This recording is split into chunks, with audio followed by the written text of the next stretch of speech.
We respectfully acknowledge the Gadigal people of the Eora Nation as the traditional custodians of the land in which this video was filmed.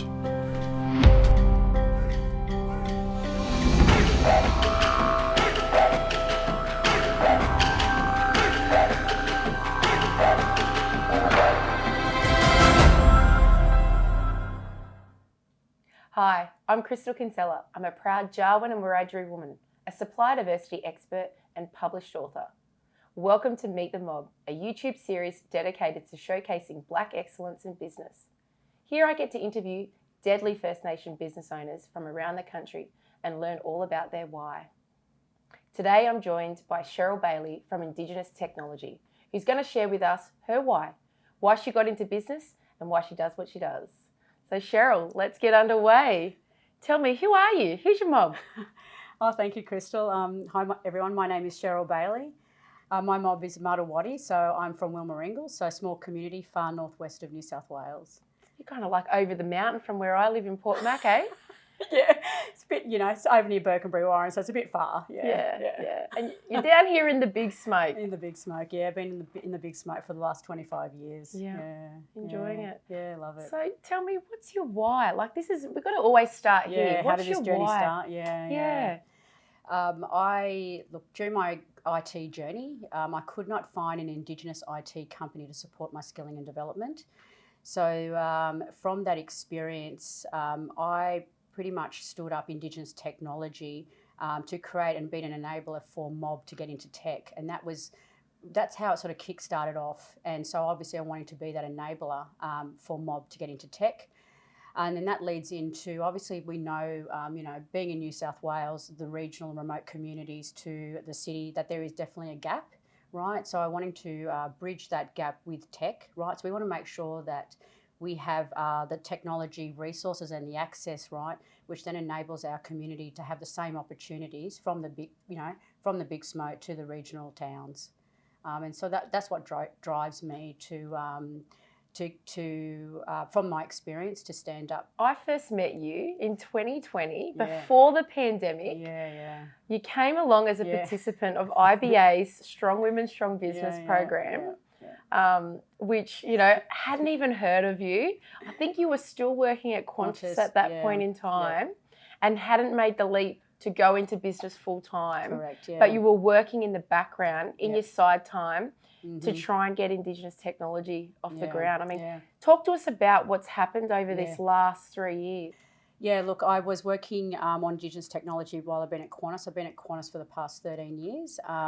And so during that journey, I was looking for an Indigenous IT company to help support my skilling and development. And that sort of from those struggles of trying to find the right resources, I, unable to find and access, that I stood up Indigenous Tech, right, in 2019. So it's a new IT startup company. It is literally a COVID startup business that has rapidly grown. And the demand, obviously times have changed in the tech space, especially in Australia, well, globally, looking for IT resources to, skilling and building, right? So now we need to look locally. And so this seems to be, well, not seems to be, it has to be the right fit, that Indigenous tech owned by a woman, and, Muriwari woman coming in now to set up to be, that pathway, right, for mob to come and access these resources, right, for skilling and building. So, and, that door was not open when I was going through this for the last, 16 years. And so, it's like, if it's not now, when is it going to be? So, bringing that skill and development has made me wanting to, I brought it into the business, but able to connect quite quickly to, our tech partners to bring in those opportunities for mob to get into tech. Yeah. Most definitely. Yeah. You probably don't see yourself as a trailblazer, but you are. Oh, because okay. if we think about the fact that there are very few Indigenous owned and operated businesses working in the tech space. Yep.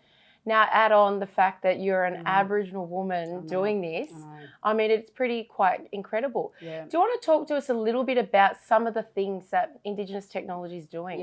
Yeah. So I'll run through like our core capabilities and some of the projects that we're working on. So Our core capability is in IT project management, our Muriwari community program, which for students, so for uni students and undergrads, which we launched last year, that are either students wanting to get into tech or are currently studying in tech. We also have our, this year we're launching our Women in Tech also program in Indigenous Tech, and then soon to touch regional community with STEM education from 5 to 18 years of age.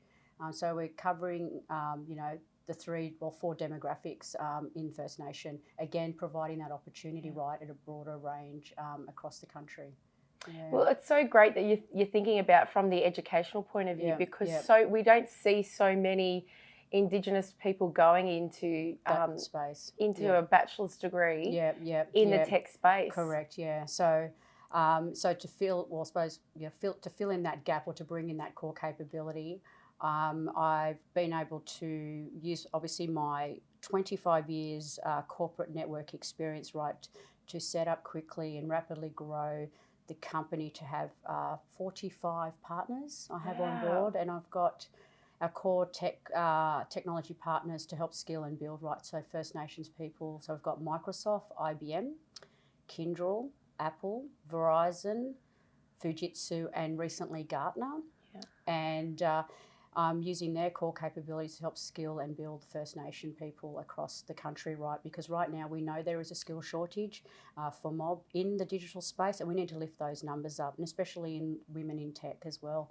And obviously the next generation that's coming through, right? Because the future is tech, and that's why we need to do it now. Because if we don't do it now, mob will be left behind, because, we don't have access to technology and that's where we need, we need a lot of support. Well, not a lot of support. We need to have infrastructure built in place, and we're talking at a federal level, coming down to state, down to our corporates, and working together to make it all, the opportunities for everyone.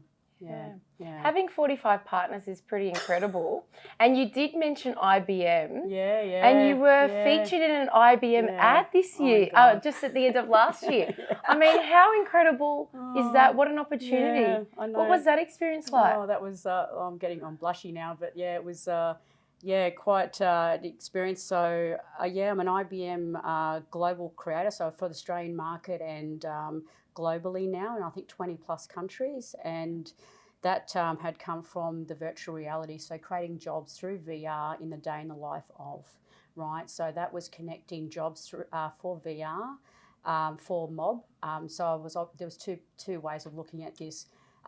With our clients that have jobs in remote communities, right? We're removing the job description and putting in the visual experience through virtual reality, and giving them what the job entails, and then obviously a snippet of what the business looks, who they'll be working for, and that it's been well received in the market right now. I'm still going through that process of completing those. We've got 2 at the moment projects, and that's why I've become an IBM Global Creator. So that's still going, that campaign, but it has been an amazing, for the Australian market, to have the first First Nation Indigenous IT woman as a Global Creator for IBM. Yeah, so come from New York down to Sydney. Yeah. I'm actually just sort of like really lost my breath there when you're talking about VR, and I'm having this visual of young kids out in the bush having an opportunity to preview, put on VR and experience some of these IT tech jobs. Correct, that just blows me away. I know, and it's sort of like, look, I've just got emotional. It gives me goosebumps because we didn't have that opportunity. We don't have the tech giants coming out to regional remote communities to go, this is what, giving you that visual experience through technology, and then it excites them, and that's what we want to do, excite them, right, and going, you can do that.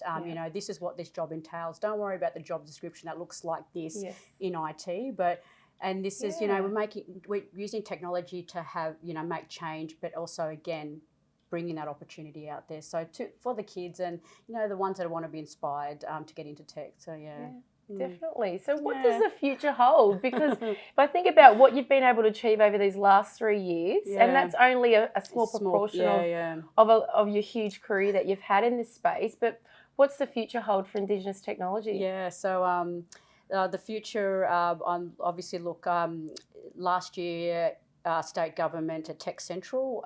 Indigenous Technology headquarters will be set up at Tech Central, so on Gadigal country in Sydney. And I'll be in the planning, in the strategy that we've got coming up this year is to build and design an innovation hub with inside Tech Central. So we have First Nation people coming in now to get skilling and building in digital skills, and then also obviously providing opportunities with inside Indigenous Tech to start working on those IT projects. So that's sort of one of the pieces. There's a lot in the pipeline, but there's going to be a lot of, there's definitely, I want to see the numbers rise with Indigenous Tech. That's definitely the future in the First Nation, right from the East Coast to the West Coast. And, as we know, like I always say, reaching for the stars, right? So there is no limit. And look, the other positive is there is a high demand, right? And so we need to, times have changed that we need to fill in, we need to skill and develop so we can fill in, so we can complete these jobs, right? So, So Cheryl, tell me, what's your legacy? What do you want to leave behind? My vision is to embrace First Nations people to get into tech. And, tech is the future, right? So if we don't get on board, mob is definitely going to get left behind. So, my legacy is that I'm wanting to get more First Nation, those numbers lifted up in the digital space. And so, coming from nothing, I want to be able to leverage my network, the corporate partners that I have on board in the tech space to create opportunities for mob to get into tech. And the focus now is to skill and build Aboriginal and Torres Strait Islanders now to be the next tech leaders of the country. Yeah. Well, thanks so much, Chiz, for coming on my program. Thank you so much for having me, Crystal. Yeah, it's been great. Oh, thank you. Cool. So there you have it. I hope you've enjoyed the latest episode of Meet the Mob. Make sure you connect with Cheryl and share her story with your networks. Until next time.